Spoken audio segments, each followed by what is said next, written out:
हम सभी के जीवन में जो सबसे ज़्यादा बहुत ही मुश्किल काल रहा है, कोविड काल रहा है। तो कोविड काल में मैं जानना चाहूँगी कि आप लोगों ने जो सर्जरी थी, जो कि बिल्कुल ही इमरजेंसी वाली सर्जरी थी, कैसे आपने उन सब सर्जरीज़ को मैनेज किया? क्योंकि उस समय तो डॉक्टर भी जो है वो बाहर नहीं निकल रहे थे, कि बहुत सारे लोगों ने अपनी कुर्बानियाँ भी दी हैं उस काल में। तो कैसे आप उन सर्जरी के केसेज़ को हैंडल कर पाए?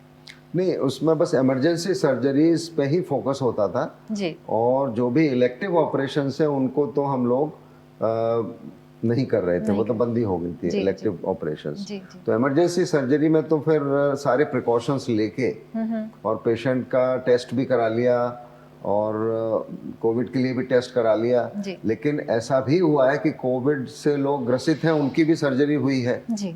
और कई बार उससे पेशेंट को नुकसान भी हुआ है। जी। जो हमारा पब्लिश डेटा है हुँ। जर्नल्स में, उसमें ये आया है कि थोड़ा सा आउटकम्स जो है हुँ। वो कॉम्प्रोमाइज़ थे जब कोविड किसी को है और कोविड के दौरान कोई ऑपरेशन करना पड़ा। जी।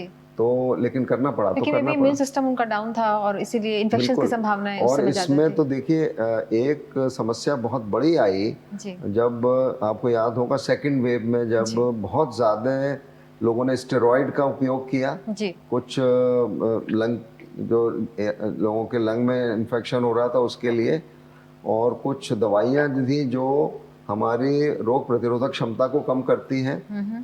उसको करके लोगों को एक फंगल इन्फेक्शन हुआ, ब्लैक फंगस। ब्लैक फंगस जिसे कहते हैं। जी। उससे लोगों को बहुत नुकसान हुआ और उससे लोगों के आँखों में। समझिए कि फेस के फेस निकल गए अच्छा। और फिर खैर बाद में रिकंस्ट्रक्शन हुए, बच गए बहुत सारे लोग, हुँ। लेकिन उसकी मोर्टेलिटी भी ज़्यादा थी।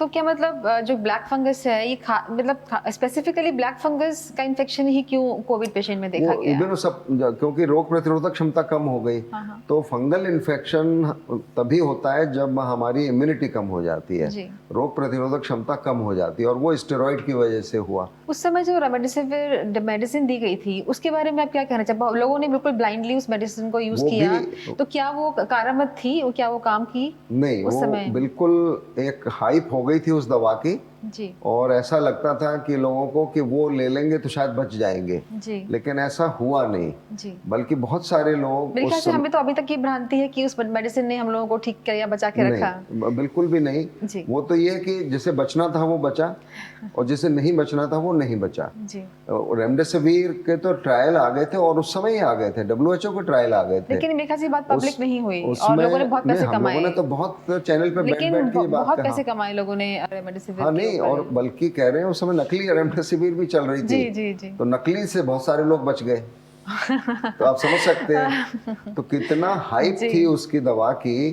और जबकि उसका कोई लाभ नहीं हुआ, ओके। केवल कॉस्ट थी।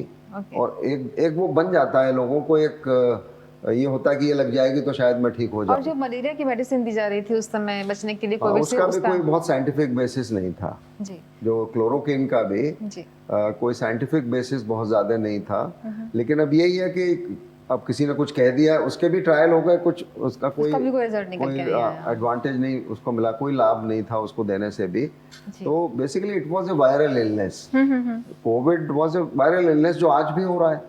ऐसा तो है नहीं कोविड खत्म कहीं हो चला गया, तो नहीं गया है वो। लेकिन कोविड तो आज भी हो रहा है, लेकिन हाँ उस फॉर्म में नहीं हो रहा जैसे डेल्टा वेरिएंट का था। जी। फिर उसमें 2022 में जी। वो जो हुआ वो एक अपने में, उसमें बहुत सारे लोगों की जान भी गई, बहुत सारे हम लोगों ने भी अपने निकट जन खोए। जी। तो वो तो एक बड़ा टाइम, बहुत मुश्किल समय और था। प्लाज़्मा थेरेपी का कैसा सक्सेस रेट रहा था उस समय? प्लाज्मा का भी डाउटफुल ही था सब। क्यों? क्योंकि प्लाज़्मा मान लीजिए आप किसी रिकवर्ड पेशेंट से लेते हैं तो उसके अंदर एंटीबॉडीज़ तो रहेंगी ही कोविड-19 की, और मेरे ख्याल से शायद वो हेल्प कर हाँ सकती नहीं, हैं एक पेशेंट बेसिकली के लिए। यही था कि उस समय everybody was groping in dark, हुँ। कि कुछ नहीं है, किसी ने कुछ सजेस्ट कर दिया जी। तो आपको थोड़ी होप हो गई जी। और आप उसके पीछे भागने लगे। हुँ। लेकिन प्लाज्मा के भी जो क्योंकि ट्रायल प्लाज़्मा आए, भी 5-5 लाख रुपए में बिका है मतलब बिका उस है, समय में। लेकिन वही उसके भी जो ट्रायल आए उसमें कोई सिग्निफिकेंट उसमें सर्वाइवल बेनिफिट नहीं था। ओके। तो जो लोग ठीक हुए बस वो अपने आप ही ठीक वो हुए। ठीक हो गए, जिनको ठीक होना था वो ठीक हो गए। जी। तो ऐसे क्या कारण था कि जो हमारी दूसरी लहर आई थी वो इतनी विनाशकारी साबित हुई थी उस समय में? वो वायरस बहुत एग्रेसिव स्प्रेड बहुत फास्ट और करता उसके था। अलावा भी कुछ हमारे लेवल पे भी कुछ और ऐसी गलतियां नेचुरली हुई थी जिस क्या? जिसकी भी इम्यूनिटी किसी वजह से भी, चाहे एज की वजह से या किसी को कोई कैंसर कीमोथेरेपी लग रही है उसकी वजह से, या कोई डायलिसिस पे है, किडनी फेलियर में है, उसकी वजह से इम्यूनिटी कम है, जी। तो उनको नुकसान ज़्यादा हुआ। और हालांकि नुकसान तो यंग को भी हुआ, एल्डरली को भी हुआ, बट एक कोहॉर्ट था जो एल्डरली एज ग्रुप के लोगों को ज़्यादा नुकसान हुआ।